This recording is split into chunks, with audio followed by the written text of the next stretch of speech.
Hello, നമ്മുടെ ലോയുടെ class വീണ്ടും restart ചെയ്യുകയാണ്.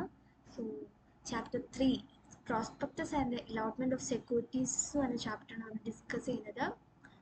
സോ നമുക്ക് എക്സാംസ് ഒക്കെ ആകാറായില്ലേ, നമുക്ക് പെട്ടെന്ന് പഠിക്കാം. സോ ഈ ചാപ്റ്ററിൽ മെയിൻലി 23 തൊട്ട് സെക്ഷൻ 42 വരെയാണ് കവേർഡ് ആയിട്ടുള്ളത്. ഈ പ്രോസ്പെക്ടസ് എന്ന് പറഞ്ഞാൽ എന്താ? നമ്മൾ പബ്ലിക്കിൽ നിന്ന് ഫണ്ട് റേസ് ചെയ്യണമെങ്കിൽ ഒരു കമ്പനി ഇഷ്യൂ ചെയ്യേണ്ട ഒരു ഡോക്യുമെൻ്റ് ആണ് പ്രോസ്പെക്ടസ് എന്ന് പറയുന്നത്. ഈ സെക്ഷൻ 23 മെയിൻലി പറയുന്നത് എന്താണ്? Public offer and private placement. Public offer എന്ന് പറഞ്ഞിട്ടുണ്ടെങ്കിൽ അതായത് പബ്ലിക്കിൽ നിന്ന് നമ്മൾ ക്യാപിറ്റൽ റേസ് ചെയ്യുമ്പോൾ നമ്മൾ പറയുന്നതാണ് പബ്ലിക് ഓഫർ എന്ന് പറയുന്നത്. ഈ പബ്ലിക് ഓഫർ എന്ന് പറഞ്ഞാലും അതിൽ ഇൻക്ലൂഡ് ആണ് ഈ IPO, FPO, offer for sale എന്നൊക്കെ പറയും. IPO എന്ന് പറഞ്ഞാൽ എന്താ? Initial public offer. FPO further public offer എന്നൊക്കെ പറയും. അപ്പം ഇതെല്ലാം പബ്ലിക് ഓഫർ ആണ് ഉദ്ദേശിച്ചത്. അതായത് പബ്ലിക്കിൽ നിന്ന് നമ്മൾ പൈസ വാങ്ങണമെങ്കിൽ അതിന് പറയുന്ന പേരാണ് പബ്ലിക് ഓഫർ. അപ്പോൾ പബ്ലിക് ഓഫർ ആർക്കാ പറ്റത്തുള്ളൂ? ലിസ്റ്റഡ് കമ്പനികൾക്ക് മാത്രമേ പറ്റുള്ളൂ. ലിസ്റ്റഡ് കമ്പനി എന്ന് പറഞ്ഞാൽ സെബിയുടെ റെഗുലേഷൻസ് ഒക്കെ അനുസരിച്ച് നമ്മൾ റെക്കഗ്നൈസ് സ്റ്റോക്ക് എക്സ്ചേഞ്ചിൽ ലിസ്റ്റഡ് ആയിട്ടുള്ളവർ, ഇല്ലെങ്കിൽ ലിസ്റ്റഡ് ആകാനായിട്ട് പോകുന്നവർ, ഇൻറ്റൻഡഡ് ടു ബി ലിസ്റ്റഡ് ആയിട്ടുള്ള പബ്ലിക് കമ്പനികൾക്ക് മാത്രമേ പബ്ലിക്കിൽ നിന്ന് ഫണ്ട് റേസ് ചെയ്യാനായിട്ട് പറ്റുള്ളൂ. അപ്പോൾ ഈ പ്രൈവറ്റ് പ്ലേസ്മെന്റ് എന്ന് പറഞ്ഞാൽ എന്തായിരിക്കും? അതായത് പ്രൈവറ്റ് കമ്പനികൾക്ക് ചെയ്യാൻ പറ്റുന്ന ഓപ്ഷനാണ്. അതായത് പബ്ലിക് കമ്പനികൾക്ക് പ്രൈവറ്റ് പ്ലേസ്മെന്റ് ചെയ്യാൻ പറ്റും. ചിലപ്പോൾ എല്ലാവരും ഓർക്കും പ്രൈവറ്റ് പ്ലേസ്മെന്റ് പ്രൈവറ്റ് കമ്പനികൾക്ക് മാത്രമേ ചെയ്യാൻ പറ്റുള്ളൂ. ഓൾറെഡി പബ്ലിക് കമ്പനികൾക്ക് പുറത്തുനിന്നുള്ളവരിൽ നിന്നും വാങ്ങാം. അപ്പം കുറച്ച് പേരിൽ നിന്നും പബ്ലിക് കമ്പനികൾക്ക് സ്വാഭാവികമായിട്ട് വാങ്ങാൻ പറ്റും. പ്രൈവറ്റ് പ്ലേസ്മെന്റ് പ്രൈവറ്റ് കമ്പനികൾക്ക് മാത്രം ചെയ്യാൻ പറ്റുള്ളൂ എന്ന് പറഞ്ഞാൽ അവർക്കും രണ്ടുപേർക്കും ചെയ്യാൻ പറ്റും. പ്രൈവറ്റ് കമ്പനികൾക്ക് പബ്ലിക് ഓഫർ ചെയ്യാൻ പറ്റത്തില്ല. അപ്പോൾ ഈ പ്രൈവറ്റ് പ്ലേസ്മെന്റ് എന്ന് പറഞ്ഞിട്ടുണ്ടെങ്കിൽ അതായത് കുറച്ച് സെലക്ട് ഓഫ് ഗ്രൂപ്പ് ഓഫ് പീപ്പിൾസിനെ സെലക്ട് ചെയ്യും. അതായത് കുറച്ച് പേരിൽ നിന്ന് നമ്മൾ പൈസ റേസ് ചെയ്യുന്നതിനാണ് പ്രൈവറ്റ് പ്ലേസ്മെന്റ്. പ്രൈവറ്റ് ആയിട്ട് നോക്കാം, കുറച്ച് പേരിൽ നിന്ന്. അപ്പം അതാണ് ഈ സെക്ഷൻ 23 പറയുന്നത്. ഇത്ര ഈ സെക്ഷൻ 23 പറയുന്നത് ഒരു പബ്ലിക് കമ്പനികൾക്ക് എങ്ങനെയൊക്കെ പബ്ലിക്കിൽ നിന്ന് ഫണ്ട് റേസ് ചെയ്യാം. പ്രോസ്പെക്ടസ് ഇഷ്യൂ ചെയ്യണം, അത് നിർബന്ധമായിട്ട് ഇഷ്യൂ ചെയ്യണം. പ്രോസ്പെക്ട് ഇഷ്യൂ ചെയ്തിട്ട് നമുക്ക് പബ്ലിക് ഓഫർ നടത്താൻ പറ്റും. അതുപോലെ തന്നെ ഒരു പബ്ലിക് കമ്പനികൾക്ക് പ്രൈവറ്റ് പ്ലേസ്മെന്റ് നടത്താൻ പറ്റും. റൈറ്റ് ഇഷ്യൂ, ബോണസ് ഇഷ്യൂ, ഇതെല്ലാം ഒരു പബ്ലിക് കമ്പനിക്ക് ചെയ്യാൻ പറ്റും. ഈ പ്രോസ്പെക്ടസ് എന്ന് പറഞ്ഞിട്ടുണ്ടെങ്കിൽ ഒരു ഡോക്യുമെന്റ് ആകാൻ പറ്റും, ഒരു സർക്കുലർ ആകാൻ, നോട്ടീസ് ആവാം, shelf prospectus, red herring prospectus, anything.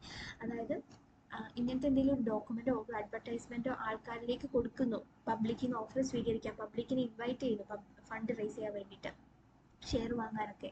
അതിന് വേണ്ടിയിട്ട് നമ്മൾ ഇഷ്യൂ ചെയ്യുന്ന ഡോക്യുമെന്റിനെയാണ് പ്രോസ്പെക്ടസ് എന്ന് പറയുന്നത്. പ്രോസ്പെക്ടസ്, വാട്ട് ഈസ് പ്രോസ്പെക്ടസ് എന്നുള്ള പ്രോസ്പെക്ടസിന്റെ ഡെഫിനിഷൻ സെക്ഷൻ 270 പറയുന്നുണ്ട്. അത് നമ്മുടെ പ്രിലിമിനറി ചാപ്റ്റർ, അതായത് ഫസ്റ്റ് ചാപ്റ്ററിൽ ഡെഫിനീഷനിൽ കൊടുത്തിട്ടുണ്ട്. ഈ ചാപ്റ്ററിലും തന്നെയുണ്ട്, ഡെഫിനീഷനായിട്ട് ഫസ്റ്റ് ചാപ്റ്ററിലുണ്ട്. അതാണ് പ്രോസ്പെക്ടസ് എന്ന് പറയുന്നത്. ഇനി ചെറിയൊരു നോട്ടുണ്ട്. പബ്ലിക് ഓഫർ എന്ന് പറഞ്ഞിട്ടുണ്ടെങ്കിൽ അതിൽ എന്തൊക്കെയാണ്? IPO, initial public offer, further public offer, offer for sale എല്ലാം ഇൻക്ലൂഡഡ് ആണ്. ഈ ഫർദർ പബ്ലിക് ഓഫറിനെ also follow on public offer എന്നും പറയാറുണ്ട്. അതുപോലെ തന്നെ ഈ ഓഫർ ഫോർ സെയിലിനെ നമ്മൾ ഡീംഡ് പബ്ലിക് ഓഫർ എന്നും പറയാറുണ്ട്. അപ്പോൾ സെക്ഷൻ 23 സബ്സെക്ഷൻ 1 പറയുന്നത് പബ്ലിക് കമ്പനികൾക്ക് എങ്ങനെയൊക്കെ സെക്യൂരിറ്റീസ് ഇഷ്യൂ ചെയ്യാമെന്നാണ് പറഞ്ഞത്. അത് നമ്മൾ പഠിച്ചു. FPO, ഓഫർ ഫോർ സെയിൽ പറ്റും, പ്രൈവറ്റ് പ്ലേസ്മെന്റ് പറ്റും, അതുപോലെ തന്നെ എന്താണ് റൈറ്റ് ഇഷ്യൂ, ബോണസ് ഇഷ്യൂ പറ്റും. ഇനി സെക്ഷൻ 23 സബ്സെക്ഷൻ 2 പറയുന്ന ഒരു പ്രൈവറ്റ് കമ്പനികൾക്ക് സെക്യൂരിറ്റീസ് എങ്ങനെയൊക്കെ ഇഷ്യൂ ചെയ്യാം.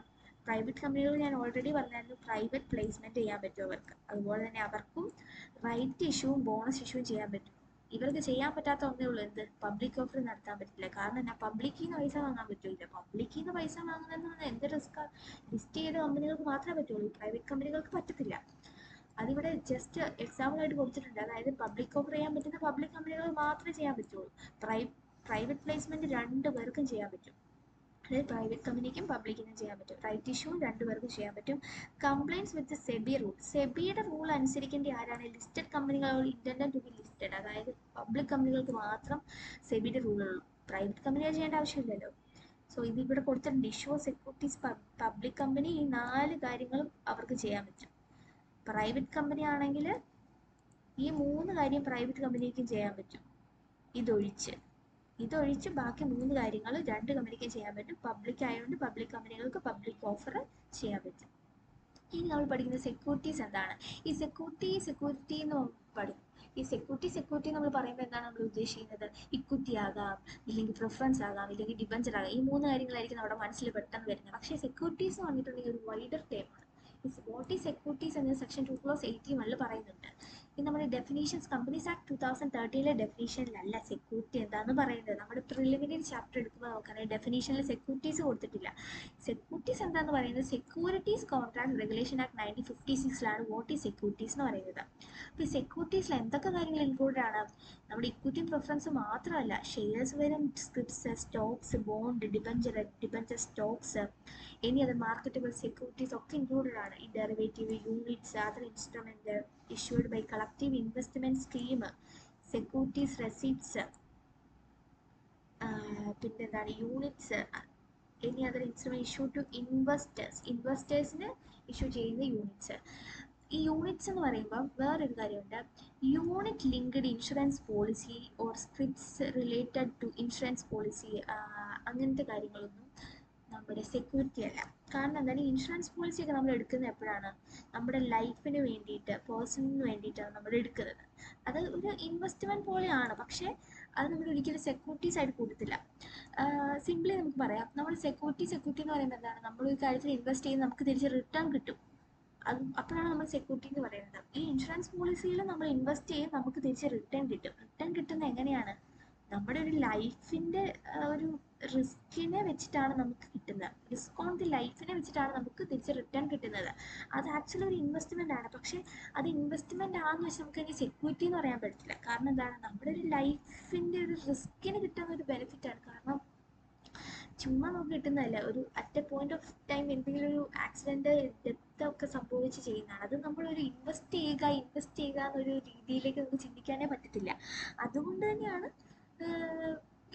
നമ്മുടെ ആക്റ്റിൽ പറഞ്ഞേക്കുന്നത് ഈ യൂണിറ്റ് ലിങ്ക്ഡ് ഇൻഷുറൻസ് പോളിസി ഇതൊന്നും നമ്മുടെ സെക്യൂരിറ്റി അല്ല.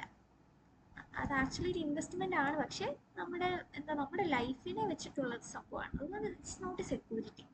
ആൻഡ് ഓൾസോ ഇനി certificate instrument issued to investor, അതുപോലെ തന്നെ എന്താണ് ഇൻക്ലൂഡിങ് മോർട്ടേജ് ഡെപ്റ്റ്, അങ്ങനത്തെ കാര്യങ്ങളെല്ലാം എന്താണ് സെക്യൂരിറ്റീസ് ആണ്. ഗവൺമെൻറ് സ്പെഷ്യൽ പർപ്പസ് ഡിസ്റ്റൻറ്റ് എൻറ്റിറ്റിക്ക് വേണ്ടിയിട്ട് നമ്മൾ ഇഷ്യൂ ചെയ്യുന്ന പിന്നെ government securities, such other instruments declared by the central government, rights or interest in securities, ഇതെല്ലാം സെക്യൂരിറ്റീസ് ആണ്.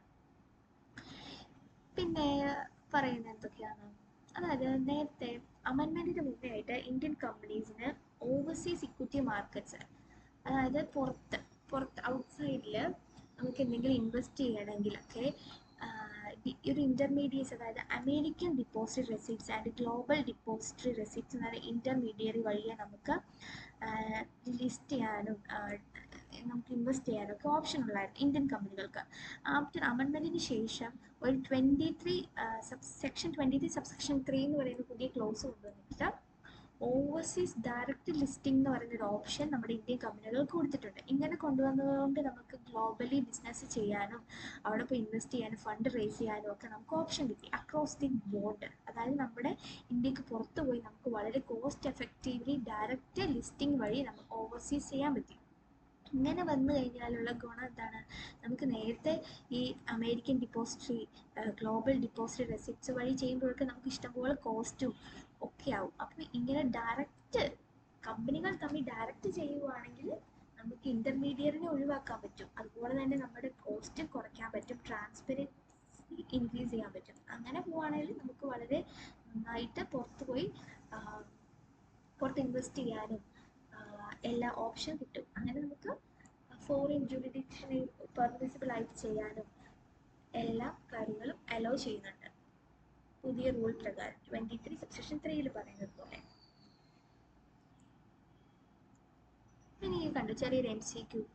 Which of the following shall be considered as securities for the purpose of section 23.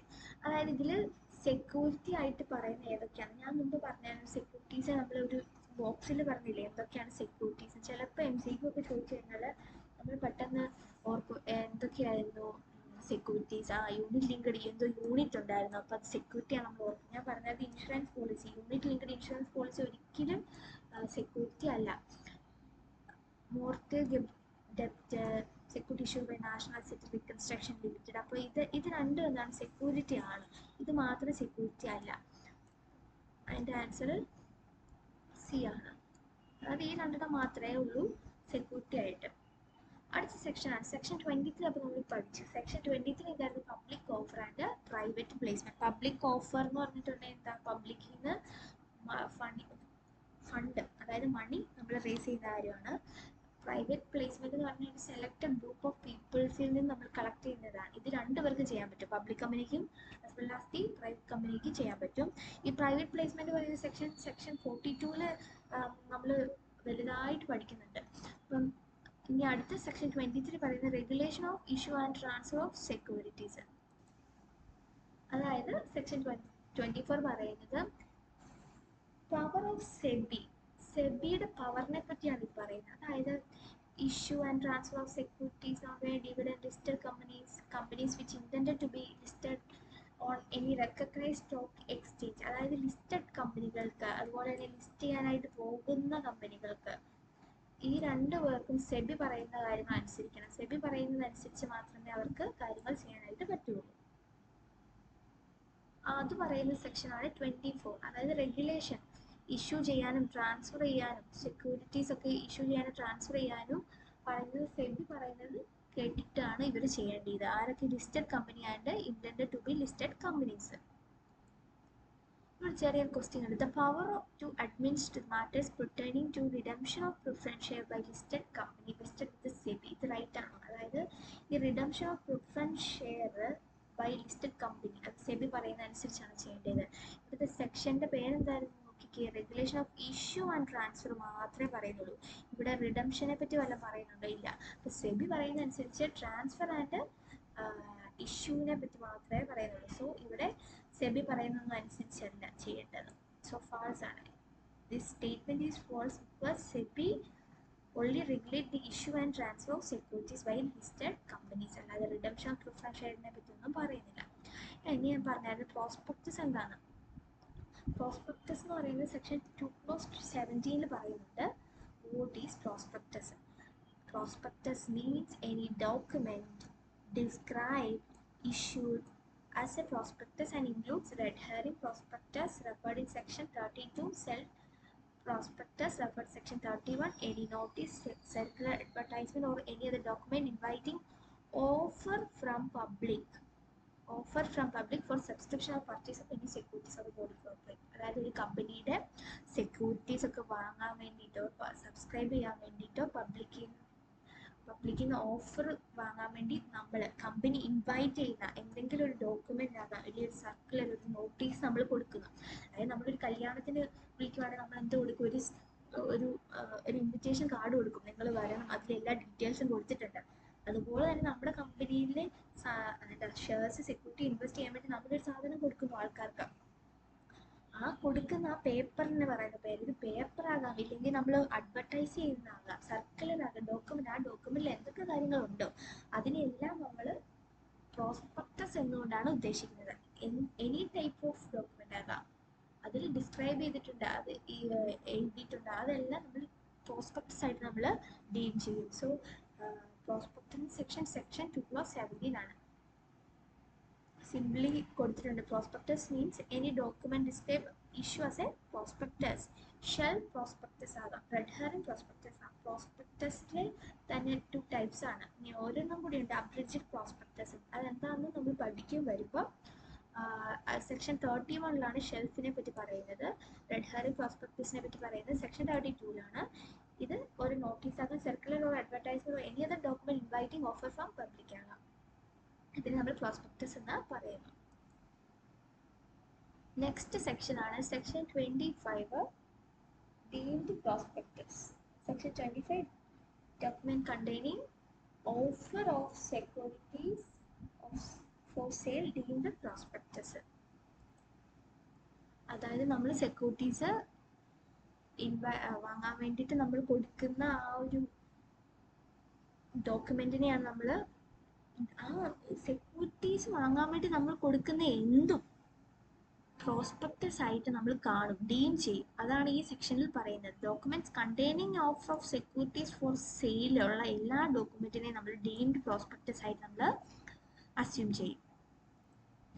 അതാണ് ഈ section കൊണ്ടുവന്നതിൻ്റെ main reason എന്ന് പറയുന്നത്. ഈ deemed prospectus ആക്കുവാണെങ്കിൽ ചില fraud ആയിട്ടുള്ള ആക്ടിവിറ്റീസിനെ നമുക്ക് ഒഴിവാക്കാൻ പറ്റും. അതായത് ചില കമ്പനികൾ പബ്ലിക്കിൽ നിന്ന് മണി റേസ് ചെയ്യണം, എന്നിട്ട് അവർ ഡയറക്റ്റ്ലി പബ്ലിക്കിൽ നിന്ന് റേസ് ചെയ്യാതെ വേറെ ഇൻ്റർമീഡിയറി വഴിയൊക്കെ പബ്ലിക്കിൽ നിന്ന് ഫണ്ട് റേസ് ചെയ്യുന്നു. അപ്പോൾ അവർക്ക് ചില സെബിയുടെ റൂൾസ് ഗൈഡ് ലൈൻസ് ഒന്നും പാലിക്കേണ്ട ആവശ്യമില്ലല്ലോ, അവർക്ക് ഫണ്ട് കിട്ടുകയും ചെയ്യും. അപ്പോൾ അവർ ഇഷ്യൂ ചെയ്യുന്നത് പ്രോസ്പെക്ടസും അല്ല. അപ്പോൾ ഇവർ ഏതെങ്കിലും വിധത്തിൽ പബ്ലിക്കിൽ നിന്ന് മണി റേസ് ചെയ്യാൻ വേണ്ടി എന്തെങ്കിലും കാര്യം ചെയ്തിട്ടുണ്ടെങ്കിൽ അതിനെ നമ്മൾ ഡീംഡ് പ്രോസ്പെക്ടസ് ആയിട്ട് ഇഷ്യൂ കാണുവാണെങ്കിൽ ഈ കമ്പനികൾ അവർക്ക് വരുന്ന സെബിയുടെ റൂൾസ് റെഗുലേഷൻസ് ഒക്കെ പാലിക്കേണ്ടതായിട്ട് വരണം. അതിനു വേണ്ടിയിട്ടാണ് ഈ സെക്ഷൻ കൊണ്ടുവന്നിരിക്കുന്നത്. അതായത് പബ്ലിക്കിൽ നിന്ന് എക്സാമ്പിൾ ഉണ്ട് ഇതിൽ. അതായത് നമ്മൾ ഡയറക്റ്റ് പബ്ലിക്കിൽ നിന്ന് ഫണ്ട് റേസ് ചെയ്യാതെ ചിലപ്പോൾ കമ്പനികൾ ഒരു ഇൻ്റർമീഡിയറിക്ക് കൊടുക്കും അവരുടെ ഷെയർസ് ഒക്കെ. ഇപ്പോൾ ലൈക്ക് എന്താണ്, ഒരു പ്രൈവറ്റ് പ്ലേസ്മെൻറ്റ് വഴിയോ ഒക്കെ നമ്മൾ ഒരു ഇൻ്റർമീഡിയറിക്ക് നമ്മുടെ സെക്യൂരിറ്റീസ് ഒക്കെ നമ്മൾ കൊടുക്കും. ആ ഇൻ്റർമീഡിയറിയിൽ നിന്ന് നമ്മൾ തിരിച്ച് ക്യാഷ് ഒന്നും വാങ്ങുന്നില്ല. സാധാരണ നമ്മൾ എന്തൊരു കാര്യം കൊടുത്തു കഴിഞ്ഞാൽ തിരിച്ച് നമ്മൾ ക്യാഷ് അതിനുള്ള കൺസിഡറേഷൻ നമ്മൾ വാങ്ങണം. സോ ഹിയർ കമ്പനി കുറച്ച് അതായത് ഒരാൾക്ക്, അതായത് ഇൻ്റർമീഡിയറിക്ക് നമ്മൾ പൈസ കൊടുത്തിട്ട് അവരുടെ ലക്ഷ്യം എന്ന് പറയുന്നത് ഈ ഇൻ്റർമീഡിയറി വഴി പബ്ലിക്കിൽ നിന്ന് പൈസ വാങ്ങുന്നു, എന്നിട്ട് തിരിച്ചത് കമ്പനിയിലേക്ക് എത്തുന്നു. ഇതാണ് അവരുടെ ഇൻറ്റൻഷൻ. അപ്പോൾ ഡയറക്റ്റ്ലി കമ്പനി പബ്ലിക്കിൽ നിന്ന് പൈസ വാങ്ങുമല്ല, ഒരു ഇൻ്റർമീഡിയറി വഴി പബ്ലിക്കിൽ നിന്ന് പൈസ വാങ്ങി തിരിച്ച് കമ്പനിയിലേക്ക് തന്നെ എത്തുന്നു. അതാണ് കമ്പനിയുടെ ഇൻറ്റൻഷൻ. അപ്പോൾ ഈ ഒരു കാര്യത്തിന് ഡീംഡ് പ്രോസ്പെക്ടസ് ആയിട്ട് ഇഷ്യൂ നമ്മൾ കാണുവാണെങ്കിൽ ഈ കമ്പനികൾ ഡയറക്റ്റ് പബ്ലിക്കിൽ നിന്ന് വാങ്ങിയതായിട്ട് നമ്മൾ അസ്യൂം ചെയ്യും. സോ ഹിയർ ഇവിടെ പറയുന്നുണ്ടോ, രണ്ട് കണ്ടീഷൻസ് ഉണ്ട്. Like securities are offered to the public within 6 months of allotment where the full consideration has not been received by the company at the date of offer to the public. അതായത് നമ്മൾ ഇൻ്റർമീഡിയറിക്ക് നമ്മുടെ ഇത് issue ചെയ്തു, എന്നിട്ട് ഇൻ്റർമീഡിയറിയിൽ നമുക്ക് കാശൊന്നും കിട്ടിയിട്ടുമില്ല. എന്നിട്ട് ഈ ഇൻ്റർമീഡിയറി അവർക്ക് കമ്പനിയിൽ നിന്ന് ഈ ഷെയർ കിട്ടിയിട്ട് ഈ ഇൻ്റർമീഡിയറി പബ്ലിക്കിന് അവർക്ക് കിട്ടിയിട്ട് 6 മാസത്തിനുള്ളിൽ കൊടുക്കുക. അത് ഇത്ര ഓർത്താൽ മതി. കമ്പനി ഫസ്റ്റ് കമ്പനി ഇൻ്റർമീഡിയർക്ക് കൊടുത്തു, ഇൻ്റർമീഡിയറി അത് പബ്ലിക്കിന് കൊടുത്തു. ഇൻ്റർമീഡിയർക്ക് കിട്ടിയിട്ടുണ്ടെങ്കിൽ അവരത് വെച്ചോണ്ടിരിക്കണ്ടേ, ഇൻ്റർമീഡിയറ്റ് അത് വെച്ചോണ്ടിരിക്കാതെ അവരത് പബ്ലിക്കിന് 6 മാസത്തിനുള്ളിൽ വിത്തിൻ 6 months ഓഫ് അലോട്ട്മെൻറ്റിനുള്ളിൽ അവർ പബ്ലിക്കിനും കൊടുത്തു. അപ്പം നമുക്ക് കണ്ടാൽ തന്നെ മനസ്സിലാകാം ഇൻ്റർമീഡിയറ്റ് വെച്ചോണ്ടിരിക്കാനല്ലായിരുന്നു, 6 മാസം കഴിഞ്ഞെങ്കിൽ അവർ സൂക്ഷിച്ചു വെക്കണമായിരുന്നു. അതിന് മുമ്പേ അവർ പബ്ലിക്കിനും കൊടുത്തു, ഫുൾ കൺസിഡറേഷൻ കമ്പനിക്ക് കിട്ടിയിട്ടുമില്ല. ഇങ്ങനെ വരുമ്പോൾ തന്നെ നമുക്ക് മനസ്സിലാക്കാം അവിടെ ഒരു ഫ്രോഡ് ഉണ്ട്. കാരണം കമ്പനി ഇൻഡയറക്റ്റ്ലി പബ്ലിക്കിലേക്ക് എത്താൻ വേണ്ടി ചെയ്തതാണ് ഒരു ഇൻ്റർമീഡിയറി വഴി. സോ ഈ രണ്ട് കണ്ടീഷൻ ഉണ്ട്. സെക്യൂരിറ്റീസ് ഈ ഇൻ്റർമീഡിയറിക്ക് കൊടുത്തിട്ട് ആ സെക്യൂരിറ്റീസ് ഇൻ്റർമീഡിയറി അവർക്ക് കിട്ടിയിട്ട് വിത്തിൻ 6 monthsനുള്ളിൽ പബ്ലിക്കിന് കൊടുത്തു.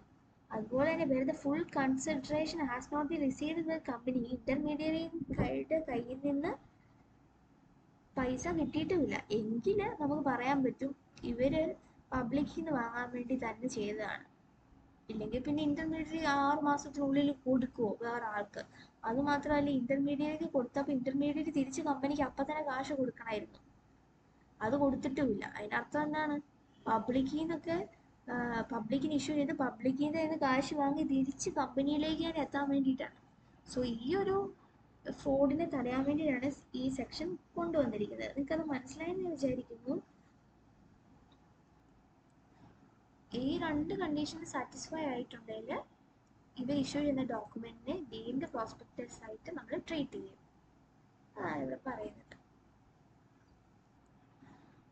അപ്പോൾ സെക്ഷൻ 25 നമ്മൾ കണ്ടു. ഇനി അടുത്ത സെക്ഷനാണ് സെക്ഷൻ 26. സെക്ഷൻ 26 പറയുന്നത് എന്താണ്? Matters to be stated in the prospectus.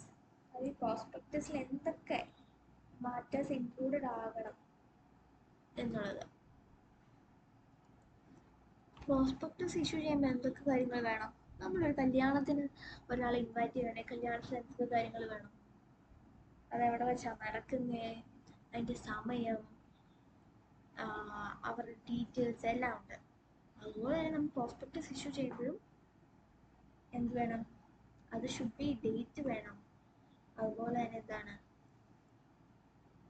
Dated ആയിരിക്കണം, അത് സൈൻഡ് ആയിരിക്കണം. അതുപോലെ തന്നെ എന്താണ്, അതിലെല്ലാ ഇൻഫോർമേഷൻസും ഇൻക്ലൂഡഡ് ആയിരിക്കണം. Net amount, receive or to be received, place, അതുപോലെ തന്നെ എന്താണ്, person making the offer were named in the prospectus, directors, കമ്പനിയുടെ ഡയറക്ടേഴ്സ് ആരാണ്, ഇതെല്ലാ കാര്യങ്ങളും അതിൽ വേണം. സോ എന്തൊക്കെയാണ്? ഡേറ്റ് വേണം, ടൈം വേണം, net amount, receive, to be received, ഡയറക്ടേഴ്സിൻ്റെ നെയിം വേണം. ഇവിടെ ഈ പേഴ്സൺ മേക്കിംഗ് ദ ഓഫർ എന്ന് പറഞ്ഞിട്ടുണ്ടെങ്കിൽ ആരാണോ ഓഫർ നടത്തുന്നത് അവരെ നമ്മൾ ഡയറക്ടറായിട്ട് ട്രീറ്റ് ചെയ്യും. ഇപ്പോൾ ലൈക്ക് ഇപ്പോൾ ഇൻ്റർമീഡിയറി ആണ് ഓഫർ നടത്തുന്നതെങ്കിൽ അവരെ നമ്മൾ ഡീം ചെയ്യും, ഡയറക്ടറായിട്ട് ഡീം ചെയ്യും. സോ ഇത്രയും കാര്യങ്ങൾ എന്താണ് പ്രോസ്പെക്ടസിൽ വേണം. അതുപോലെ തന്നെ പ്രോസ്പെക്ടസ് സൈൻഡ് ആയിരിക്കണം, എല്ലാ ഡയറക്ടേഴ്സും സൈൻ ചെയ്യണം. പിന്നെ ചെറിയ ബോക്സിൽ കണ്ടോ പബ്ലിക് എന്ന് പറഞ്ഞിട്ടുണ്ടെങ്കിൽ ലാർജ് എന്നാണ്. പബ്ലിക് എന്ന് പറഞ്ഞിട്ടുണ്ടെങ്കിൽ ലാർജ് എന്നൊരു മീനിങ് അല്ല. അത് public not person not personally known to the promoter. അതായത് പ്രൊമോട്ടർക്ക് അറിയാത്ത ആയിട്ടുള്ള എല്ലാവരും പബ്ലിക്കാണ്. അതായത് പബ്ലിക് ഒരു 1000 കോടി ജനങ്ങൾ വേണം എന്നൊന്നുമില്ല. അതായത് പ്രൊമോട്ടറിൻ്റെ നമ്മളുമായിട്ട് നമുക്കറിയാത്ത പ്രൊമോട്ടറിന് പേഴ്സണലി അറിയാത്ത എല്ലാവരും പബ്ലിക്കാണ്. ഇപ്പോൾ പറഞ്ഞ matters to be state in prospectus same ആണ്.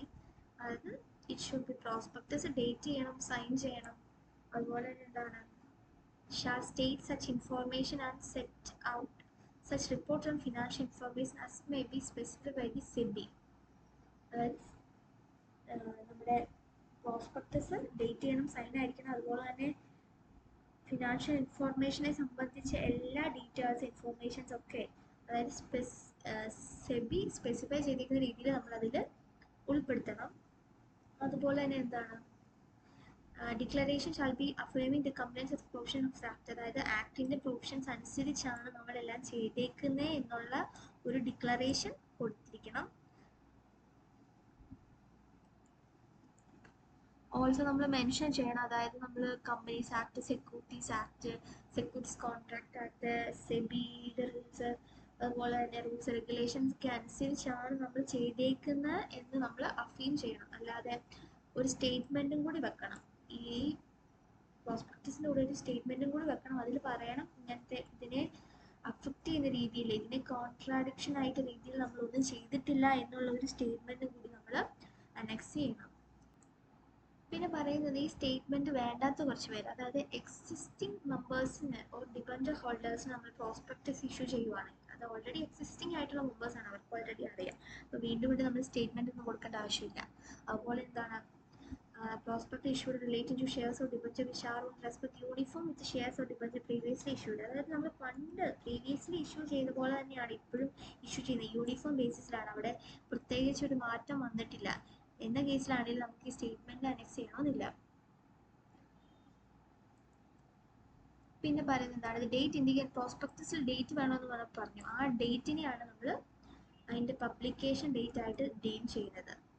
അതുപോലെ prospectus shall not be issued unless a signed copy of such prospect has been delivered to the register for filing. അതായത് നമ്മൾ രജിസ്ട്രാറിന് പ്രോസ്പെക്ടസിൻ്റെ കോപ്പി കൊടുത്തു കഴിഞ്ഞിട്ട് സൈൻഡ് കോപ്പി, ഒരു signed copy of such prospectus നമ്മൾ രജിസ്ട്രാറിന് ഡെലിവറി ചെയ്ത് കഴിഞ്ഞ് മാത്രമേ നമ്മൾ പ്രോസ്പെക്ടസ് ഇഷ്യൂ ചെയ്യാനായിട്ട് പാടുള്ളൂ. അതുപോലെ തന്നെ ഈ പ്രോസ്പെക്ടസിൻ്റെ such copy shall be signed by every person whose named as director or proposal director. Director or proposal director എന്ന് പേരുള്ള എല്ലാവരും അതിൽ സൈൻ ചെയ്തിരിക്കണം.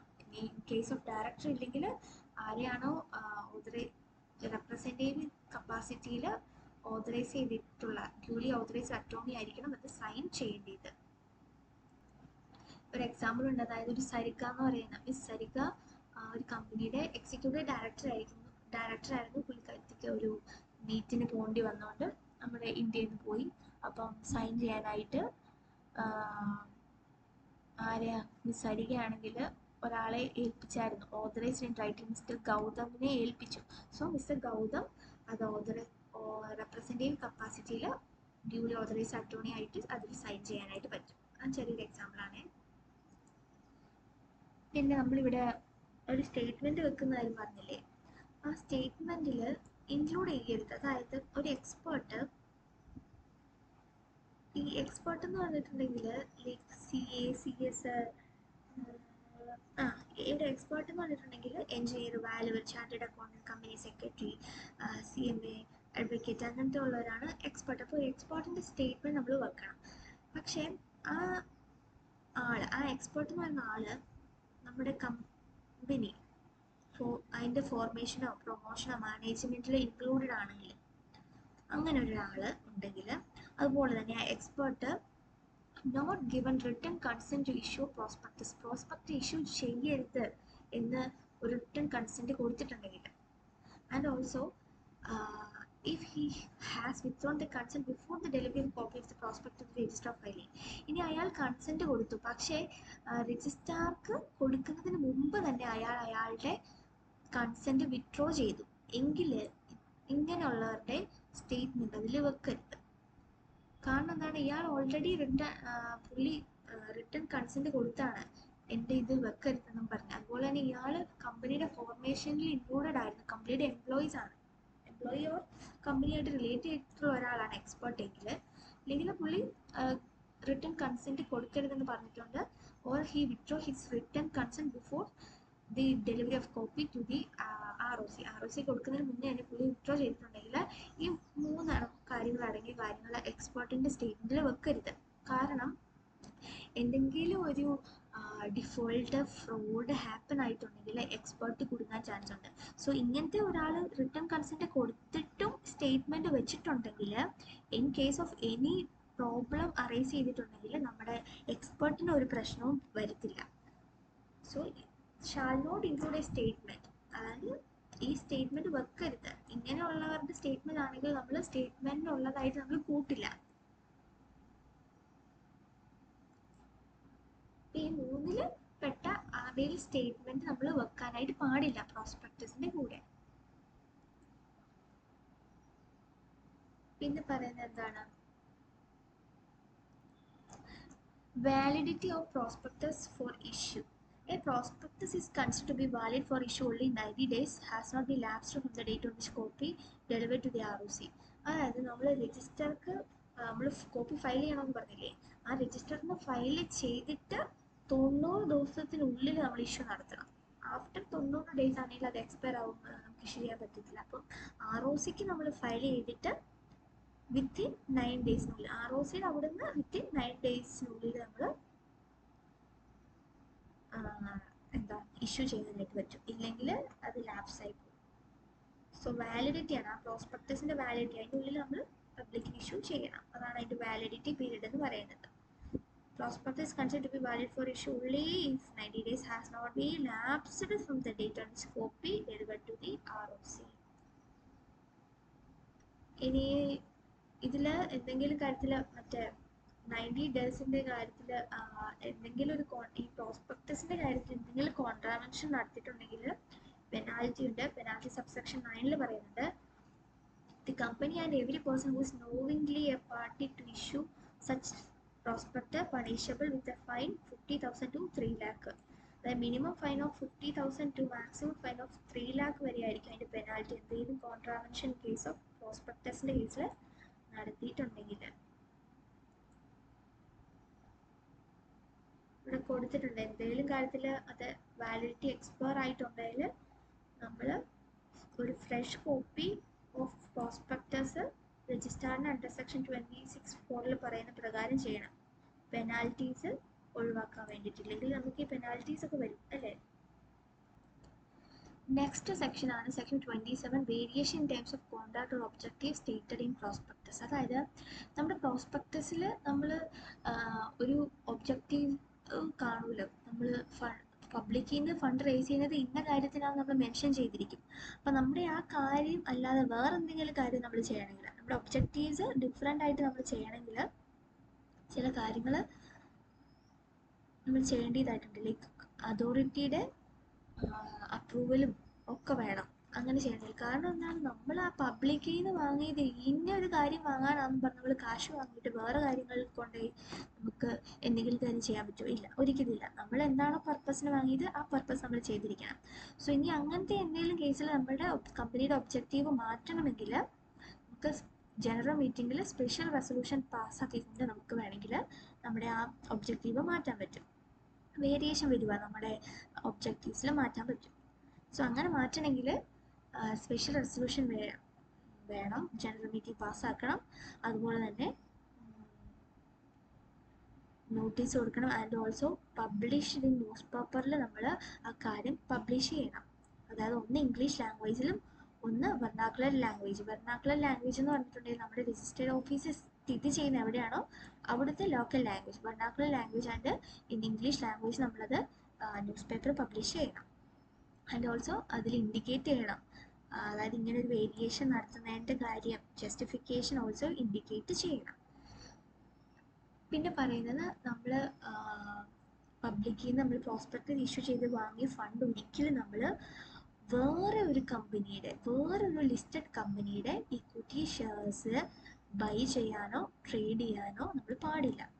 നമ്മുടെ കമ്പനിയിൽ നിന്ന് കിട്ടിയ മണി നമ്മൾ വേറെ ഒരു ലിസ്റ്റഡ് കമ്പനിയുടെ ഇക്വിറ്റി ഷെയർസ് ബൈ ചെയ്യാനും ട്രേഡ് ചെയ്യാനായിട്ടും പാടില്ല. അതെന്തായാലും പ്രൊഹിബിറ്റഡ് ആണ്. ബാക്കി ഉള്ള കേസിൽ വേറെ എന്തെങ്കിലും ഒബ്ജക്റ്റീവ്സ് ചെയ്യണമെങ്കിൽ ചെയ്യാം, വിത്ത് സ്പെഷ്യൽ റെസൊല്യൂഷൻ ചെയ്യണം. അതുപോലെ തന്നെ അത് നമ്മൾ ന്യൂസ് പേപ്പറിൽ പബ്ലിഷും ചെയ്യണം. ഇനി ഇങ്ങനെ ഒരു വേരിയേഷൻസ് വരുത്തണ്ട, അതായത് ഇതിനോട് താല്പര്യം ഇല്ലാത്ത ഷെയർ ഹോൾഡേഴ്സ് കാണും. അതായത് ഇപ്പോൾ 100 പേരെടുത്ത് എല്ലാവരും അംഗീകരിക്കുമോ ഇന്ന ഒബ്ജക്റ്റീവ് ചെയ്യാൻ? ഇല്ല. അപ്പം അങ്ങനെ സമ്മതിക്കാത്തവർക്ക് ഒരു ഓപ്ഷൻ കൊടുക്കാം. എക്സിറ്റ് ഓഫർ എന്ന് പറയുന്ന ഓപ്ഷൻ കൊടുക്കാം. അതായത് സമ്മതിക്കാത്ത ഷെയർ ഹോൾഡർ, ഡിസെൻഡിങ് ആയിട്ടുള്ള ഷെയർ ഹോൾഡേഴ്സിന് ഗിവൻ ഓപ്ഷൻ ടു എക്സിറ്റ്. എന്നിട്ട് അവർക്കത് അവരുടെ എക്സിറ്റ് ഓഫർ കൊടുത്തിട്ട് അവർക്ക് exit price manner and condition അനുസരിച്ച് സെബി പറയുന്ന രീതിയിൽ അവർക്ക് അവരുടെ തുക തിരിച്ച് റീഫണ്ട് ചെയ്യാനും ഓപ്ഷൻ ഉണ്ട്. പിന്നെ ഈ സ്പെഷ്യൽ റെസൊല്യൂഷൻ എപ്പോഴും പറയുന്നത് നമ്മൾ MGT-40 നമ്മൾ മെൻഷൻ ചെയ്തിരിക്കണം. അത് നിങ്ങൾ മറന്നുപോലെ. സ്പെഷ്യൽ റെസൊല്യൂഷൻ എന്ന് പറയുമ്പോൾ എപ്പോഴും MGT-14 ആണ്. അതായത് മെജോറിറ്റി ഷെയർ ഹോൾഡർ 75 ആണല്ലോ പെർസെൻറ്റേജ് വരുന്നത്. അത്രയും ആൾക്കാർ അംഗീകരിച്ചാൽ മാത്രമേ നമുക്ക് ഈ ഒബ്ജക്റ്റീവ് മാറ്റാനും പറ്റത്തുള്ളൂ. എന്നിട്ടും അതിനെ അംഗീകരിക്കാത്തവർക്ക് നമുക്ക് എക്സിറ്റ് ഓപ്ഷൻ കൊടുക്കാം. ഇവിടെ ഒരു ക്വസ്റ്റ്യൻ കണ്ടാവും, നമ്മൾ variation in terms of contract objective which of the following statement are not true. ഇപ്പം നമ്മൾ പഠിച്ച ഒബ്ജക്റ്റീവ്സിൽ എന്തെങ്കിലും വേരിയേഷൻസ് വരുത്തുവാണെങ്കിൽ എന്തൊക്കെ കാര്യങ്ങൾ നമ്മൾ ചെയ്യണം എന്ന് നമ്മൾ പഠിച്ചു. ന്യൂസ് പേപ്പറിൽ വരുത്തണം, ഡിസെൻഡിങ് ഷെയർ ഹോൾഡേഴ്സിന് എക്സിറ്റ് ഓപ്ഷൻ കൊടുക്കണം, അതുപോലെ തന്നെ സ്പെഷ്യൽ റെസൊല്യൂഷൻ പാസ്സാക്കണം. ഇതാണ് അതിൻ്റെ മെയിൻ കാര്യങ്ങൾ. ഫസ്റ്റ് തന്നെ ഓർഡിനറി റെസൊല്യൂഷൻ പാലിക്കാനാണ് പറയുന്നത്. ഓർഡിനറി റെസൊല്യൂഷൻ ആണോ പാസ്സാക്കേണ്ടത്? അല്ലല്ലോ, സ്പെഷ്യൽ റെസൊല്യൂഷൻ. അപ്പോൾ ഇത് തെറ്റല്ലേ? പിന്നെ എന്താണ്, notice given to shareholders 2 newspaper ചെയ്യണം. അത് കറക്റ്റ് അല്ലേ? പിന്നെ എന്താണ്, amounts raise can be invest only in equity shares of prescribed class of companies. ശരിയാണോ? നമ്മൾ പറഞ്ഞായിരുന്നു വേറെ കമ്പനിയുടെ ഷെയറിലൊന്നും നമുക്ക് ഇൻവെസ്റ്റ് ചെയ്യാനായിട്ട് പാടില്ല, നമ്മൾ പറഞ്ഞായിരുന്നു. സോ ഇതിൽ കറക്റ്റ് എന്ന് പറയാനായിട്ട് ഇത് മാത്രമേ ഉള്ളൂ. ഇതിൽ നമ്മൾ ക്വസ്റ്റ്യൻ നോക്കുക എന്ത് വരുന്നു, ട്രൂ അല്ലാത്തത് ഏതാണ്, അപ്പോൾ തെറ്റേതാണ്? തെറ്റേതാ? 2ഉം തെറ്റാണ്, 3ഉം തെറ്റാണ്. സോ 2ഉം 3ഉം എന്ന് പറയുന്നത് ഏതാണ്? സോറി, നോട്ട് ട്രൂ എന്നാണ് ചോദിക്കുന്നത്. അതായത് തെറ്റേതാണ്? 2ഉം. തെറ്റെന്ന് പറയുന്നത് ഏതാണ്? 1ഉം 3ഉമാണ് തെറ്റ്. അപ്പം ശരി ഏതാണ്? 2 മാത്രമാണ് ശരി. സോ ആൻസർ ഏത് വരും? സി, ബോത്ത് 1ഉം 3ഉം നോട്ട് ട്രൂ. ട്രൂ അല്ലാത്തത് ഏതാണ്? 1ഉം 3ഉം ആണ്. ഇത് മാത്രമേ നമ്മുടെ കറക്റ്റ് ആയിട്ടുള്ളൂ. അടുത്തതാണ് സെക്ഷൻ 28. 28 എന്ന offer of sale of shares by certain members of the company. Section 28.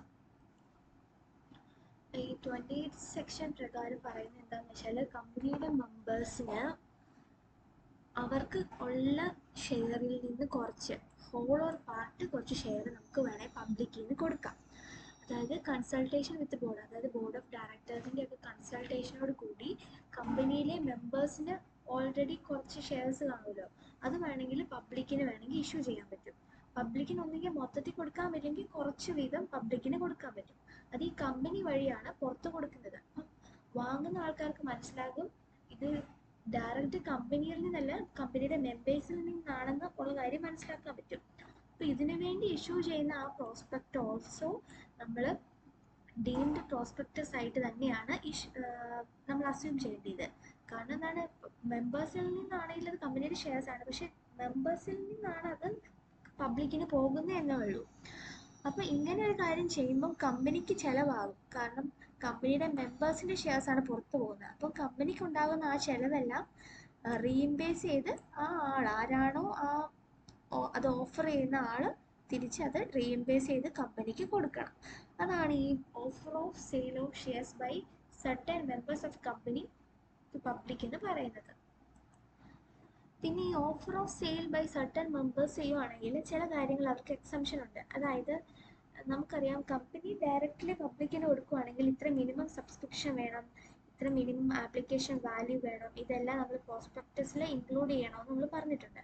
പക്ഷേ ഈ ഒരു മെമ്പേഴ്സിൻ്റെ കയ്യിൽ നിന്ന് പബ്ലിക്കിന് പോവുകയാണെങ്കിൽ minimum subscription, minimum application value, അതുപോലെ തന്നെ any statement to be made by the board of directors, അതായത് ആ മണി കൊണ്ട് എന്തൊക്കെ കാര്യങ്ങൾ ചെയ്യും എന്നുള്ള സ്റ്റേറ്റ്മെൻറ്റ്സ്, അതുപോലെ തന്നെ information which cannot be complied or gathered by the offer, detailed justification, ഇങ്ങനത്തെ കാര്യങ്ങളൊന്നും വേണമെന്നില്ല.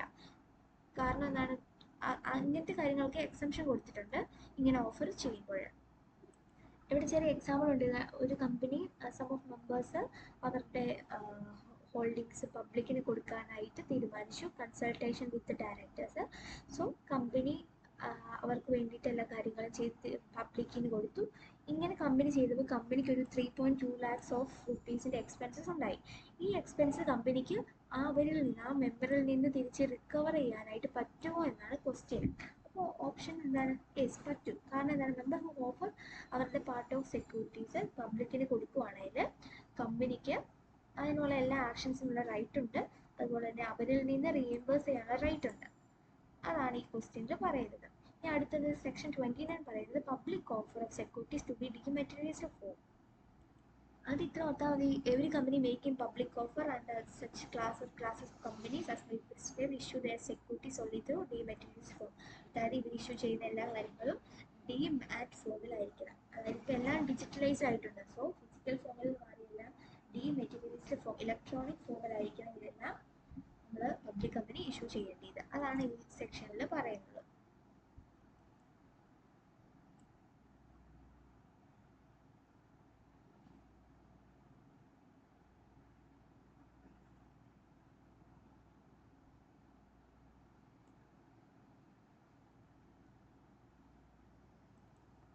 കണ്ടില്ലേ, convert securities to dematerialised form, issue securities in physical form.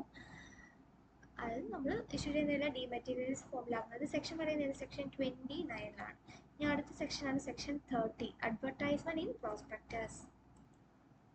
When an advertisement of any prospectus of a company is published in any manner, it shall be necessary to specify therein the content of its memorandum.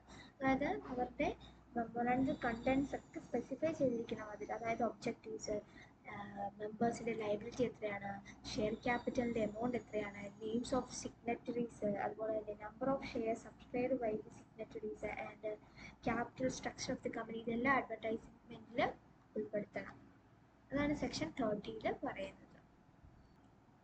ഇനി അടുത്താണ് shelf prospectus എന്താണ്. Section 31 self prospectus എന്താണെന്ന് പറയുന്നത്.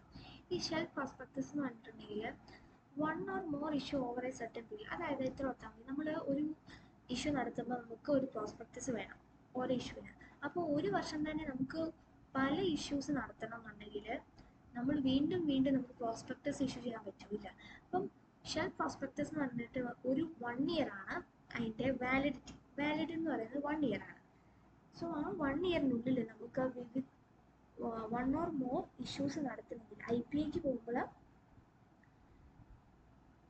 ഒരു prospectus വെച്ച് തന്നെ നമുക്ക് multiple issue നടത്താൻ പറ്റും.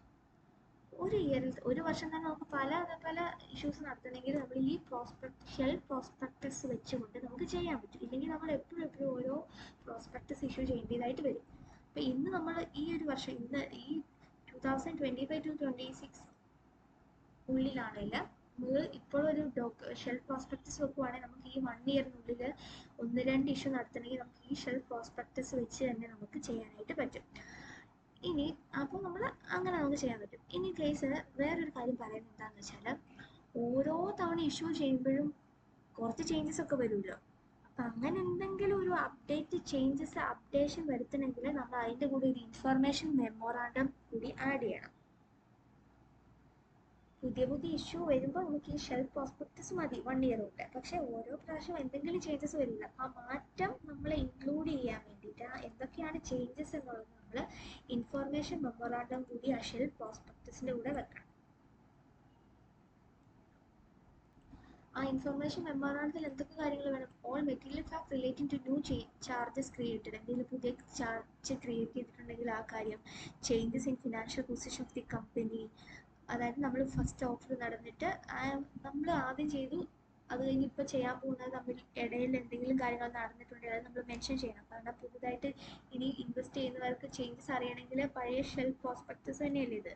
അപ്പോൾ ആ കൂടെ നമ്മൾ ഇൻഫർമേഷൻ മെമ്മോറാണ്ടം കൂടി വെക്കണം. അതുപോലെ തന്നെ വേറെ എന്തെങ്കിലും ചേഞ്ചസ് ഉണ്ടെങ്കിൽ അതെല്ലാം നമ്മൾ ആ ഇൻഫർമേഷൻ മെമ്മോറാണ്ടത്തിൽ നമ്മൾ അനക്സ് ചെയ്തിരിക്കണം. ഈ ഷെൽഫ് പ്രോസ്പെക്ടസ് സെബി പറയുന്ന ചില ക്ലാസ് ഓഫ് കമ്പനീസ് ആണ് ഇത് ഇഷ്യൂ ചെയ്യുന്നത്. അതായത് ഓരോ ഓഫർ ചെയ്യുമ്പോൾ നമ്മൾ ഡിഫറെൻറ്റ് പ്രോസ്പെക്ടസ് ഇഷ്യൂ ചെയ്യേണ്ട. 1 ഇയറിനുള്ളിലാണെങ്കിൽ ഡിഫറെൻറ്റ് ഓഫേഴ്സ് നമ്മൾ ചെയ്യുവാണെങ്കിൽ നമുക്ക് ഷെൽഫ് പ്രോസ്പെക്ടസ് മതി. എലോങ് വിത്ത് ഇൻഫർമേഷൻ മെമ്മോറാണ്ടം കൂടി നമ്മൾ ഇഷ്യൂ ചെയ്യണം, ഫയൽ ചെയ്യണം. പിന്നെ ഈ ഇൻഫർമേഷൻ മെമ്മോറാണ്ടം പ്രിപ്പയർ ചെയ്യേണ്ട ഫോം PAS2 എന്ന് പറയുന്ന ഫോമാണ്, PAS 2. പിന്നെ ഇൻഫർമേഷൻ മെമ്മോറാണ്ടം നമ്മൾ ഫയൽ ചെയ്യേണ്ടത് എപ്പോഴെന്ന് വെച്ചിട്ടുണ്ട്, രജിസ്റ്ററിന് ഫയൽ ചെയ്യേണ്ടത് നമ്മൾ സെക്കൻഡ് ഓർ സബ്സിക്വൻറ്റ് ഓഫറിന് 1 മാസം മുമ്പെങ്കിലും നമ്മൾ ആ ഇൻഫർമേഷൻ മെമ്മോറാണ്ടം രജിസ്റ്ററിന് ഫയൽ ചെയ്യണം. ഇനി ഇവിടെ ഒരു പ്രൊവിഷൻ ഉണ്ട്. അത് എന്താണെന്ന് വെച്ചാൽ, ഈ ചേഞ്ചസ് ഒക്കെ വരുത്തുന്നതിന് മുന്നേ ഈ ആൾക്കാർ നമുക്ക് അഡ്വാൻസ് ആയിട്ട് സബ്സ്ക്രിപ്ഷന് വേണ്ടി മണി തന്നിട്ടുണ്ട്. അപ്പോൾ അവർക്ക് പിന്നീടാണ് ആ ചേഞ്ചസ് അവർ അറിഞ്ഞെങ്കിൽ, ബിഫോർ മേക്കിംഗ് ദി ചേഞ്ചിന് മുമ്പാണ് അവർ നമുക്ക് പേയ്മെൻറ്റ് തന്നത്. ആഫ്റ്റർ ദി ചേഞ്ചസ് അവർക്ക് അതിന് വലിയ താല്പര്യം തോന്നുന്നില്ലെങ്കിൽ അവർക്ക് അവരുടെ ഡിസയർ ടു വിത്ഡ്രോ അവരുടെ ആപ്ലിക്കേഷൻ വിത്ഡ്രോ ചെയ്യാനായിട്ട് ഓപ്ഷൻ ഉണ്ട്. അങ്ങനെ അവർ വേണ്ടെന്ന് പറയുകയാണെങ്കിൽ നമുക്ക് കിട്ടിയ തുക നമുക്ക് ഫുൾ മണീസ് നമുക്ക് റീഫണ്ട് ചെയ്ത് കൊടുക്കാൻ പറ്റും. അത് വിത്തിൻ 50 ഡേയ്സിനുള്ളിൽ നമ്മളത് റീഫണ്ട് ചെയ്ത് കൊടുക്കണം. അടുത്ത സെക്ഷനാണ് റെഡ് ഹെറിംഗ് പ്രോസ്പെക്ടസ്, സെക്ഷൻ 32. അപ്പോൾ 31 ഷെൽഫ് പ്രോസ്പെക്ടസ് എന്നാണ് പഠിച്ചു. അടുത്തതാണ് red herring prospectus. Red herring prospectus എന്ന് പറഞ്ഞിട്ടുണ്ടെങ്കിൽ it's a prospectus which does not include complete particulars, quantum or price of the securities. A company proposes to make an offer of security may issue a red herring prospectus prior to issue prospectus. അതായത് നമ്മൾ prospect issue ചെയ്യുന്നതിന് മുമ്പായിട്ട് issue ചെയ്യുന്ന ഒരെണ്ണമാണ് ഈ red herring prospectus എന്ന് പറയുന്നത്. അതായത് എത്ര ആൾക്കാർ ഏകദേശം നമ്മുടെ ഇത് സബ്സ്ക്രൈബ് ചെയ്യാൻ ചാൻസ് ഉണ്ട് എന്നൊക്കെ അറിയാൻ വേണ്ടിയിട്ടാണ് ഈ റെഡ് ഹെറിംഗ് പ്രോസ്പെക്ടസ് ഇഷ്യൂ ചെയ്യുന്നത്. അതിൽ കറക്റ്റ് നമ്മൾ എത്ര രൂപയുടെ സെക്യൂരിറ്റീസ് ആണ്, നമ്മുടെ അതിൻ്റെ എമൗണ്ട് എത്രയുണ്ട്, എത്ര നമ്പർ ഓഫ് ഷെയർസ് ഉണ്ട്, അതിൻ്റെ ക്വാണ്ടം, പ്രൈസ് ഒന്നും അതിൽ കംപ്ലീറ്റ് ആയിട്ടുള്ള ഇൻഫോർമേഷൻ ഈ red herring പ്രോസ്പെക്ടസിലില്ല.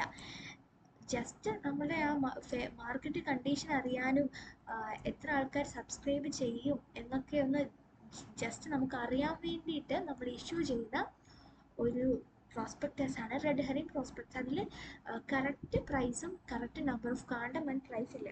Just lower limit, അതായത് ഇത്ര രൂപ മുതൽ ഇത്ര രൂപ വരെ അതിൻ്റെ മിനിമം ലോവർ ലിമിറ്റും അപ്പർ ലിമിറ്റ് കൊടുത്തിരിക്കും. സോ ഇതിൻ്റെ ഉള്ളിലായിരിക്കും ഞങ്ങൾ ഇറക്കാൻ പോകുന്ന പ്രൈസ് എന്നായിരിക്കും ഇതിൽ കൊടുത്തിരിക്കുന്നത്. അപ്പം ആൾക്കാർക്ക് താല്പര്യമുള്ളവർ അതിൽ അറിയിക്കുവാണെങ്കിൽ കമ്പനിക്ക് അറിയാൻ ചാൻസ് ഉണ്ട് ഇത്ര പേര് നമ്മളിത് ഇഷ്യൂ ചെയ്യുമ്പോൾ വാങ്ങും എന്ന്. അപ്പോൾ അതിന് മുമ്പ് നമ്മൾ ശരിക്കുമുള്ള പ്രോസ്പെക്ടസ് ഇറക്കുന്നതിന് മുമ്പ് ഇറക്കുന്ന ഒരു ഇതാണ് പ്രോസ്പെക്ടസിലേക്ക്. ഇപ്പോൾ നമ്മൾ സിനിമയൊക്കെ കാണുകയാണ്. സിനിമ കാണുമ്പം സിനിമയ്ക്ക് മുമ്പ് എന്താണ്, ഒരു ട്രെയിലർ വരും. Is an example like.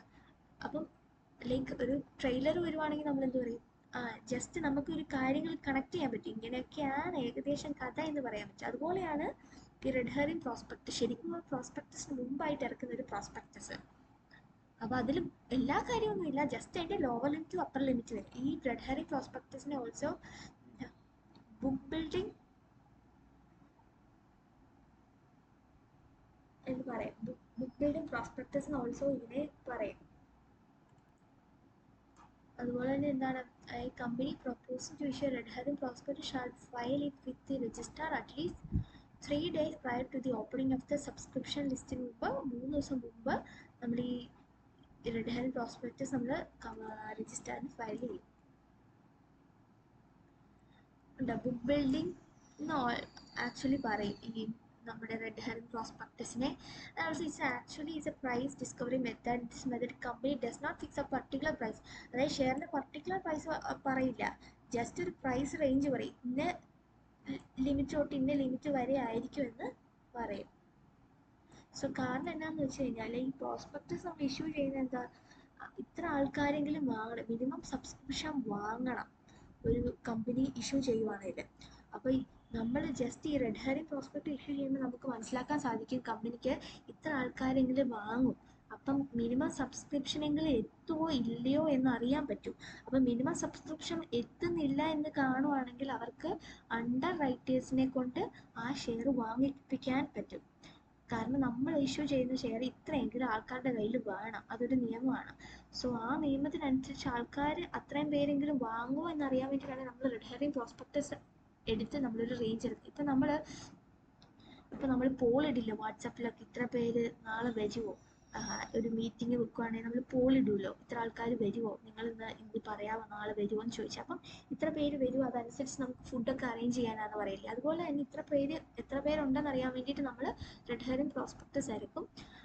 And also എന്തെങ്കിലും നമ്മുടെ മിനിമം സബ്സ്ക്രിപ്ഷനിൽ എന്തെങ്കിലും ഒരു വേരിയേഷൻ വന്നിട്ടുണ്ടെങ്കിൽ നമ്മൾ ബാക്കി അത് അണ്ടർ റൈറ്റേഴ്സിനെ കൊണ്ട് വാങ്ങിപ്പിക്കാൻ നോക്കും. സോ അതാണ് ഈ സെക്ഷൻ മെയിനിൽ പറയുന്നത്. ഇനി അടുത്താണ് അബ്രിഡ്ജ്ഡ് പ്രോസ്പെക്ടസ്. സെക്ഷൻ 33 അബ്രിഡ്ജ്ഡ് പ്രോസ്പെക്ടസ് എന്നാണ് പറയുന്നത്. അബ്രിഡ്ജ്ഡ് പ്രോസ്പെക്ടസ് എന്ന് പറഞ്ഞിട്ടുണ്ടെങ്കിൽ അത്രേ ഉള്ളൂ സാലന്റ് ഫീച്ചേഴ്സ് ഓഫ് പ്രോസ്പെക്ടസ്. അതായത് ഒരു പ്രോസ്പെക്ടസ് എന്ന് പറഞ്ഞാൽ കുറേ പേജസ് കാണും. അപ്പം ഒരാൾക്ക് പെട്ടെന്ന് വന്ന് വായിക്കണമെങ്കിൽ ആ മൊത്തം പേജ് ഇരുന്ന് വായിക്കാൻ പറ്റില്ല. അപ്പം നമ്മൾ ചെറിയ പേജസിലുള്ള ചെറിയ കാര്യം, അതായത് ഇപ്പോൾ നമ്മൾ നോട്ട്സ് ഉണ്ടാക്കുമല്ലോ, വലിയ ബുക്ക് ICയുടെ ബുക്കുണ്ട്, നമ്മളെന്നൊരു ഷോർട്ട് നോട്ട് ക്രിയേറ്റ് ചെയ്യും നമുക്ക് പെട്ടെന്ന് നോക്കാൻ വേണ്ടി എക്സാമിൻ്റെ തലേ ദിവസം. അതുപോലെ തന്നെ വലിയ പ്രോസ്പെക്ടസിൻ്റെ സാലിയൻറ്റ് ഫീച്ചേഴ്സ് അടങ്ങിയ ഒരു ചെറിയ പ്രോസ്പെക്ടസ് ആണ് അബ്രിഡ്ജ്ഡ് പ്രോസ്പെക്ടസ് എന്ന് പറയുന്നത്. അതിൽ മെയിൻ ആയിട്ടുള്ള എല്ലാ കാര്യങ്ങളും ഉണ്ട്, പക്ഷേ പ്രോസ്പെക്ടസ് പോലെ അത്രയും വലുതില്ല, പക്ഷേ salient features of prospectus included ആണ്. അതാണ് ഈ അബ്രിഡ്ജ്ഡ് പ്രോസ്പെക്ടസ് എന്ന് പറയുന്നത്. അതായത് ആക്ച്വലി ഇസ് എ സമ്മറൈസ്ഡ് ഫോമാണ്, ഒരു സമ്മറൈസ്ഡ് ഫോമാണ് containing salient features of prospect to cut the cost involved in the publication of large number of prospectus. അതായത് ഒരു കമ്പനിയെ സംബന്ധിച്ച് എല്ലാ പ്രോസ്പെക്ടസും മൊത്തം അടിച്ചിറക്കാൻ പറ്റില്ല, എത്ര രൂപയാവും. അതുകൊണ്ട് അതിനുമായി ബന്ധപ്പെട്ട കുറച്ച് മെയിൻ ആയിട്ടുള്ള സാലന്റ് ഫീച്ചേഴ്സ് അടങ്ങിയ ഒരു സമ്മറൈസ്ഡ് ഫോം ഇറക്കുന്നതാണ് അബ്രിഡ്ജ്ഡ് പ്രോസ്പെക്ടസ് എന്ന് പറയുന്നത്. അടുത്ത് പറയുന്നത് ഈ അബ്രിഡ്ജ്ഡ് പ്രോസ്പെക്ടസ് ഡസ് നോട്ട് അപ്ലൈ. ചില എക്സംഷനാണ്. അബ്രിഡ്ജ്ഡ് പ്രോസ്പെക്ടസ് ആർക്കൊക്കെ ഇഷ്യൂ ചെയ്യുന്നില്ല, ഇവർക്കൊക്കെ അബ്രിഡ്ജ്ഡ് പ്രോസ്പെക്ടിൻ്റെ ആവശ്യമില്ല. അതായത് എന്താണെന്ന് വെച്ച് കഴിഞ്ഞാൽ application form issue in connection with bonafide invitation to person to enter into underwriting agreement. Underwriting എഗ്രിമെൻറ്റിൽ ഉൾപ്പെടുന്നവർക്ക് ഈ അബ്രിഡ്ജ്ഡ് പ്രോസ്പെക്ടിൻ്റെ ആവശ്യമില്ല. അതുപോലെ തന്നെ shares debenture were not offered to the public, where offer is made only to existing members of the company. കമ്പനിയുടെ existing members ആയിട്ടുള്ളവർക്ക് offer കൊടുക്കുകയാണെങ്കിൽ, അതുപോലെ തന്നെ പബ്ലിക്കിനല്ലാതെ കൊടുക്കുന്ന ചില ഷെയർസ്, ഇങ്ങനെയുള്ളവർക്ക് അബ്രിഡ്ജ്ഡ് പ്രോസ്പെക്ടിൻ്റെ ആവശ്യമില്ല. അടുത്ത മിസ്റ്റേക്ക്മെന്റ് ഇൻ പ്രോസ്പെക്ടസ്. അതായത് ഒരു പ്രോസ്പെക്ടസ് എപ്പോഴും എന്തായിരിക്കണം, അറ്റ്മോസ്റ്റ് ഗുഡ് ഫെയ്ത്തിലായിരിക്കണം. അതായത് ഒരാളെ കളിപ്പിക്കുന്ന രീതിയിലാകരുത്. അതായത് കറക്റ്റായിട്ടുള്ള ആക്യുറേറ്റ് ആയിട്ടുള്ള കാര്യമായിരിക്കണം പ്രോസ്പെക്ടസിൽ കൊടുക്കേണ്ടത്. അല്ലാതെ നമ്മുടെ കമ്പനിയിൽ ഇത്ര ഷെയർ ഉണ്ട്, ഇത്ര പ്രോഫിറ്റ് ഉണ്ട്, ഇന്ന രീതിയിൽ നമ്മൾ വേറൊരാൾക്ക് പ്രശ്നം ഉണ്ടാകുന്ന രീതിയിൽ ഫ്രോഡ് ഹാപ്പൻ ചെയ്യാൻ വേണ്ടി ഒരിക്കലും നമ്മൾ പ്രോസ്പെക്ടസ് ഉണ്ടാക്കാൻ പാടില്ല. അറ്റ്മോസ്റ്റ് ഗുഡ് ഫെയ്ത്ത് ആയിരിക്കണം. ലാറ്റിൻ വേർഡാണ് ഉബ്രിമേ ഫിതെ എന്ന് പറയുന്നത്. സോ ലീഗൽ ഡോക്യുമെന്റ് ഉബ്രിമേ ഫിതെ provide that all parties of to contract deal in good faith making full declaration of all material fact. അതായത് നമ്മുടെ പ്രോസ്പെക്ടസിൽ നമ്മൾ എല്ലാ മെറ്റീരിയൽ ആയിട്ടുള്ള ഫാക്റ്റ് നമ്മൾ ഫുൾ ഡിക്ലെയർ ചെയ്തിരിക്കണം. അല്ലാതെ കുറച്ച് കാര്യങ്ങൾ ഒമിറ്റ് ചെയ്തൊന്നും ഡിസ്ക്ലോസ് ചെയ്യാനായിട്ട് പാടില്ല. ട്രൂ ആൻഡ് കറക്റ്റ് ഡിസ്ക്ലോഷർ ആയിരിക്കണം നമ്മൾ കൊടുക്കേണ്ടത്. എന്തെങ്കിലും തരത്തിൽ മിസ്ലീഡ് ചെയ്യുവാണെങ്കിൽ prospector must make all statements with accuracy and not state facts which are not strictly correct. പ്രോസ്പെക്ടസിലുള്ള എല്ലാ സ്റ്റേറ്റ്മെൻറ്റും കറക്റ്റ്ലി ആക്യുറേറ്റ് ആയിരിക്കണം. അതുപോലെ തന്നെ ആരെയും ഫാൾസ് മിസ്ലീഡ് ചെയ്യാനായിട്ട് പാടില്ല. അങ്ങനെ ആരെങ്കിലും ഫാൾസ് മിസ്ലീഡ് ആർക്കെങ്കിലും എന്തെങ്കിലും തരത്തിൽ ഒരു പ്രശ്നം പറ്റുവാണെങ്കിൽ അത് നമ്മൾ അത് സീരിയസ് ഒഫൻസ് ആയിട്ട് കാണുകയും ചെയ്യും.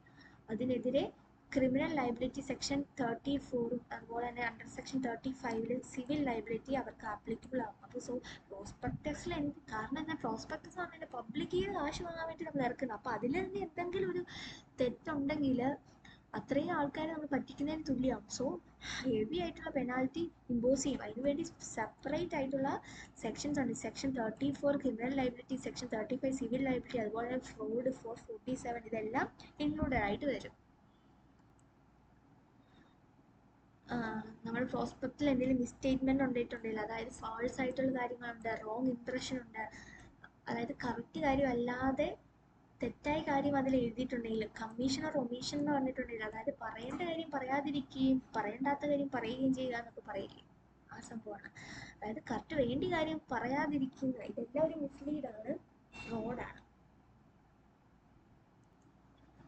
പിന്നെ section 35 civil liability, section 34 criminal ലയബിലിറ്റിനെ പറ്റി പറയുന്നുണ്ട്. എന്തെങ്കിലും തരത്തിൽ മിസ്റ്റേറ്റ്മെൻറ്റ് ഇത് ഫ്രോഡ് ഹാപ്പൻ ആയിട്ടുണ്ട് 447 പ്രകാരം നമുക്ക് പണിഷബിൾ വരും. Punishment for fraud and invest money. അതായത് മനഃപൂർവ്വം വേറൊരാളെ കൊണ്ട് അവരുടെ പൈസ നമ്മുടെ ഇതിൽ ഇൻവെസ്റ്റ് ചെയ്യിപ്പിക്കുക, അവരുടെ കള്ളത്തരത്തിൽ അവരെ ഇൻഡ്യൂസ് ചെയ്യിപ്പിക്കുക. സെക്ഷൻ 36 പ്രകാരം എന്തെങ്കിലും ഫ്രോഡുലൻ്റ്ലി മനഃപൂർവ്വം ചെയ്തിട്ടുണ്ടെങ്കിൽ 447 ആപ്ലിക്കബിൾ ആകും. സെക്ഷൻ 37 പറയുന്നത് എന്താണ്, അതായത് ഒരു പേഴ്സണിലെ ഗ്രൂപ്പ് ഓഫ് പേഴ്സൺ, ഒരു അസോസിയേഷൻ ഓഫ് പേഴ്സൺ എല്ലാവർക്കും കൂടി ഒരു ഫ്രോഡ് എന്തെങ്കിലും തരത്തിലൊരു ലോസ് ഹാപ്പൻ ചെയ്തിട്ടുണ്ടെങ്കിൽ ക്ലാഷ് ആക്ഷൻ സ്യൂട്ട് ചെയ്യാൻ പറ്റും. അതായത് ഇത്രയും പേരെ റെപ്രസെൻ്റ് ചെയ്ത ഒരാൾക്ക് പോയി കോർട്ടിൽ പോയി കേസ് കൊടുക്കുക. അതാണ് ക്ലാസ് ആക്ഷൻ സ്യൂട്ട് എന്ന് പറയുന്നത്. Simply we can say that ഒരു മിസ്ലീഡിങ് ആയിട്ടുള്ള പ്രോസ്പെക്ടസ് പ്രകാരം ഒരു കൂട്ടം ആൾക്കാർക്ക്, ഒരു ഗ്രൂപ്പ് ഓഫ് പേഴ്സൺസ് ഇല്ലെങ്കിൽ ഒരാൾക്കോ തനിയോ എന്തെങ്കിലും അഫക്റ്റ് ആയിട്ടുണ്ടെങ്കിൽ ആ എല്ലാവർക്കും വേണ്ടി കൂടി ആ ഒരാളെ റെപ്രസെൻ്റ് ചെയ്തിട്ട് സ്യൂട്ട് ഫയൽ ചെയ്യാം, അതായത് കേസ് ഫയൽ ചെയ്യാം. അതാണ് ഈ ക്ലാഷ് ആക്ഷൻ സ്യൂട്ട് എന്ന് പറയുന്നത്, ഈ action by affected person section 37 പറയുന്നത്.